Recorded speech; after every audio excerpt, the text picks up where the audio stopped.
이자형은 똑순이다. 요즘 지역에서 동네 다니다 보면 이자형은 참 똑부러진다, 꼼꼼하다, 똑순이다 이렇게 평가를 해주십니다. 사실 어떤 문제가 있을 때 그냥 현장을 보고 지적하는 것에서만 끝나는 것이 아니라 왜 그런 일이 발생하는지 원인을 분석하고 어떠한 해결 방법이 있을지 같이 고민하고 대안을 제시하는 역할을 하려고 합니다.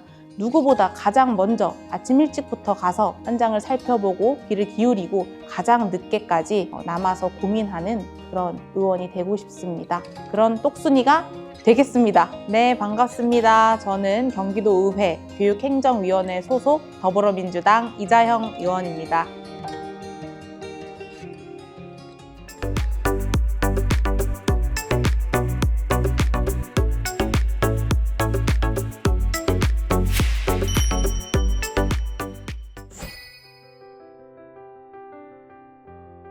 네, 저는 고등학생 시절에 장애 아동들의 자립을 돕는 봉사활동을 했었어요. 그때 친구들은 무연고생의 시설에서 생활하고 있는 장애 학생들이었는데요. 그때만 하더라도 보호 종료 아동이라든지 이런 부분에 있어서 개념화가 되어 있지 않았기 때문에 이 친구들은 19살이 지나면 시설을 나가야만 했습니다. 저는 그런 것도 모르고 사실은 도와줄 수 있다는 마음에 캠페인도 열심히 하고 후원도 많이 모집을 하고 이 친구들을 도와줬는데 결국에는 19살 생일이 지나서 그 친구는 시설을 떠나게 됐고 일시적으로 단기적인 도움은 줄 수 있지만 궁극적으로 삶을 살아가는 데 있어서는 도움이 될 수 없다는 사실에 큰 좌절을 했던 적이 있어요.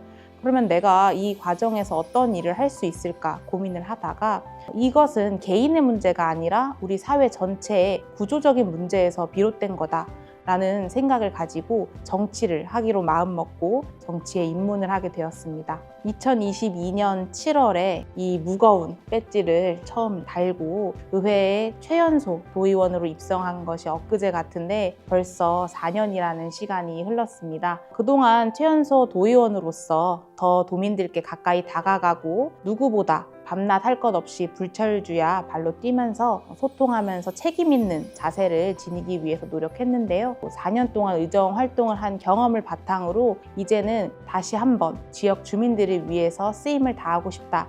그래서 제가 살고 있는 고향인 광주시에서 더 활발한 활동을 이어오고 있습니다. 저는 교육의원 4년을 하면서 아무래도 광주시의 학교 설립과 또 학생들의 안심 통학 환경 조성하는 데 힘을 썼습니다. 광주시 같은 경우는 소규모의 주거지가 개발이 되면서 쪼개기 입주가 많이 들어서고 있고 학생 수 예측을 잘 못해서 아이들이 과밀한 학교에서 이제 수업을 받고 있는 어려움이 있었는데요. 이 문제를 해결해야겠다는 생각을 가지고 신현중학교 과밀 문제 해소를 위해 노력을 했습니다. 단기간으로는 학교를 증축을 해서 아이들이 활동할 수 있는 공간을 확보하고 또 인근에 성남학군과의 공동학교를 열어서 학생들을 분산 배치했습니다. 그리고 중장기적으로는 가칭 신현 1중학교를 설립하기 위해서 교육부의 중앙재정투자심사까지 완료했고 현재는 토지보상 단계 중입니다. 사실 학교를 증축하고 인근 지자체와 공동학교를 열고 또 학교를 신설하는 것이 불가능에 가깝다, 어렵다 라고 관계 공무원들이 우려의 목소리를 전했습니다.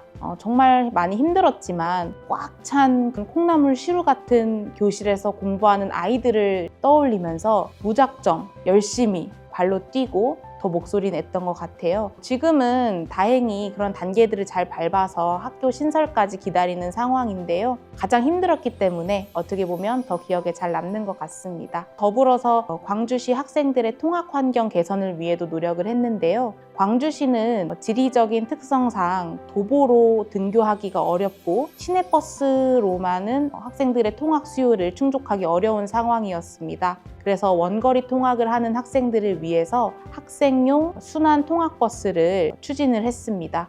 2024년도부터 공식적으로 총 6개의 노선이 광주시의 중고등학생을 위해서 운행이 되고 있고 현재 만족도가 굉장히 높은 것으로 나타나고 있습니다. 이처럼 학교 학생들과 가장 밀접한 곳에서 소통하고 또 문제 해결을 위해 노력해 왔습니다.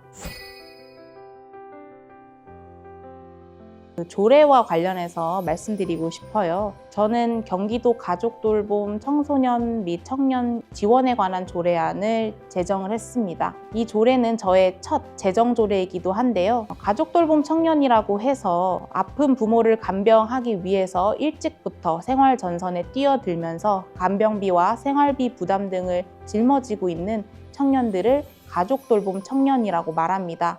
이 청년들은 간병비와 생활비 부담뿐만 아니라 또 교육에 대한 학업 중단, 그리고 진로 탐색에 대한 기회를 잃는 거, 그리고 교우 관계에 대한 어려움, 이런 것들이 좀 복합적으로 다가오다 보니 우울감이라든지 고립감에 빠지는 경우들이 많습니다. 그 당시만 하더라도 경기도에서는 관련 청년들에 대한 실태조사조차 이루어지지 않은 상황이었는데요. 저는 그 당사자들과의 간담회를 통해서 현안에 대해서 청취를 하고 또 이와 관련해서 5분 발언을 통해 경기도에서 목소리를 냈습니다. 더 나아가서는 조례를 제정해서 실태조사를 하고 또 이들을 지원할 수 있는 근거를 마련했습니다. 근데 가장 중요한 것은 조례를 만드는 것은 이들을 위한 최소한의 안전장치를 만든 수준입니다. 조례를 만들고 나서 예산을 수립을 하고 이 예산을 바탕으로 정책이 계속해서 집행이 되고 있는지를 면밀히 살펴보아야 합니다. 그래서 저는 그런 역할들을 계속해서 해왔고 그럼에도 불구하고 아직 발굴되지 않은 수많은 가족돌봄 청년 청소년들이 있다고 생각을 하고 이들을 위해서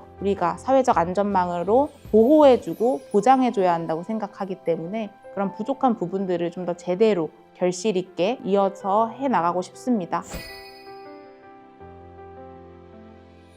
광주시는 중첩 규제가 심하고 또 난개발 소규모 주거단지들이 밀집되어 있다 보니까 개발을 하거나 어떤 발전 방향과 속도에 있어서 어려움을 많이 겪고 있는 도시입니다. 저는 광주시에서 살아왔고 또 앞으로도 살아갈 사람으로서 광주시를 사람 중심의 도시로 만들고 싶습니다. 첫 번째는 도시철도망 판교 5호선 구축을 통해 교통의 흐름을 순탄하게 할 수 있도록 노력하겠습니다. 둘째는 교육 문제 해결입니다. 가칭 신현 1중학교와 가칭 양벌고등학교의 설립을 통해서 늘어나고 있는 교육 수요에 대해서 해결을 하고 더 좋은 환경에서 질 좋은 교육을 받고 광주 아이들이 성장할 수 있도록 최선을 다하겠습니다.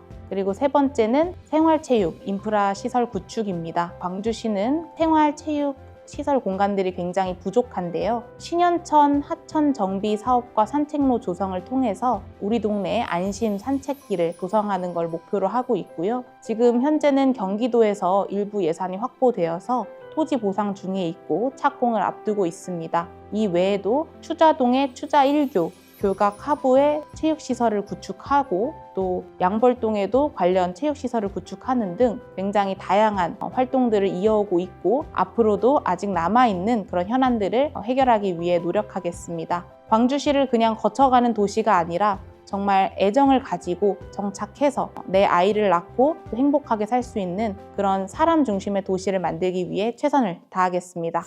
주민들한테 언제든지 떠올릴 수 있는 내 편 같은 정치인으로 남고 싶습니다. 사실 정치인을 찾는다는 건 정말 어려운 상황이고 어디에 말할 곳 없어서 도움을 청할 곳이 없어서 많이들 연락을 주신다고 생각이 들어요. 그럴 때마다 언제든지 가장 먼저 나서서 주민들의 어려움을 듣고 해결할 수 있는 든든한 주민들의 편, 든든한 내 편 같은 정치인이 되고 싶습니다.